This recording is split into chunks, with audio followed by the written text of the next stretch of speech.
Bir kun kelib sizning hayotingizda bir do'st paydo bo'ladi. U sizni tushunadi va barcha savollaringizga javob beradi. U siz uchun hatto she'r yozishi mumkin va sizning darslaringizni tayyorlab ham berishi mumkin. Lekin u odam emas.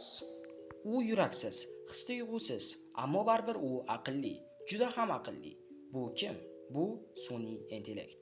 Xo'sh, bu mo'jiza qayerdan paydo bo'ldi? Sun'iy intellekt nima? U qayerdan paydo bo'lgan? Qanday ishlaydi va eng muhimi biz undan foyda ko'ramizmi yoki u bizdan? Ushbu qiziqarli videoda siz bilan AI sirlariga sayohat qilamiz. Sun'iy intellekt o'zi nima? Sun'iy intellekt bu odamlar tomonidan ixtiro qilingan, odamdek o'ylashga o'rgatilgan kompyuterning miyasi xolos. U o'zi mustaqil o'ylamaydi, uni o'rgatishadi, sinashadi va kuzatishadi. Lekin bir payt keladi, u bizni sinay boshlaydi. Sun'iy intellekt g'oyasi qayerdan va qachon kelib chiqqan? Keling tarixga yuzlanamiz. Endi tarix emas, u 1950-yilga yuzlansak ham bo'ladi. Chunki sun'iy intellekt g'oyasi ilk bor 1950-yillarda paydo bo'lgan. Bir odam, Alan Turing shunday debdi: agar mashina shaxmat o'ynay olsa, demak o'ylay oladi. O'shanda odamlar uning ustidan kulgandi. Endi esa shaxmat chempionlarini sun'iy intellekt yutmoqda va sizga she'r yozib beryapti. Ko'zlaring ayday chuqur, yuraging kodday murakkab. Bu she'rni menga ChatGPT aytdi. Sun'iy intellekt qanday ishlaydi? Sizga oddiy va qiziqarli tilda tushuntirib beraman. Tasavvur qiling, siz 100 mingta it va mushukning rasmini ChatGPT ga ko'rsatdingiz. Bu it, bu mushukni bittalab ajratib ko'rsatdingiz, AI esa shuni yod oladi. Keyin unga yana bir yangi rasm ko'rsatdingiz. U aytadi: bu itga o'xshaydi.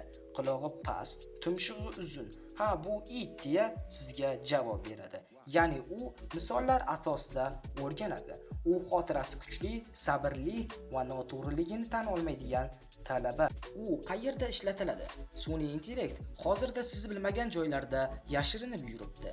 Sizga TikTokdan mos videolarni tanlab beradi. Google'da esa yozganingizni taxmin qilib, sizga mos variantlarni chiqarib beradi. Mashinangizni esa o'zi haydashi mumkin. Hatto siz yozgan sevgi maktubini ham u tuzib bergan bo'lishi mumkin. Ammo bir savol tug'iladi.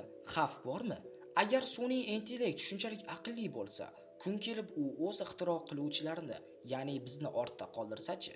Fikrga qarang, inson hayvonlardan aql bilan ustun edi. Sun'iy intellekt esa endi insonga yaqinlashmoqda. Bu texnologiya bizga xizmat qiladimi yoki biz unga? Kommentariylarda yozib qoldiring. Sun'iy intellekt bu nafaqat texnologiya, bu kelajakning oynasi. Uni tushunsak boshqaramiz, tushunmasak unga bo'ysunamiz. Xulosa, sun'iy intellektni dushman qilishdan ko'ra do'st qilish yaxshiroq. Ammo unutmang, haqiqiy sun'iy intellekt bu yerda emas, u sizni allaqachon tinglayapti. Bizni moddiy tomonlama qo'llab-quvvatlamoqchi bo'lsangiz, barcha raqamlarimiz kommentariyalarda yozib qoldirilgan.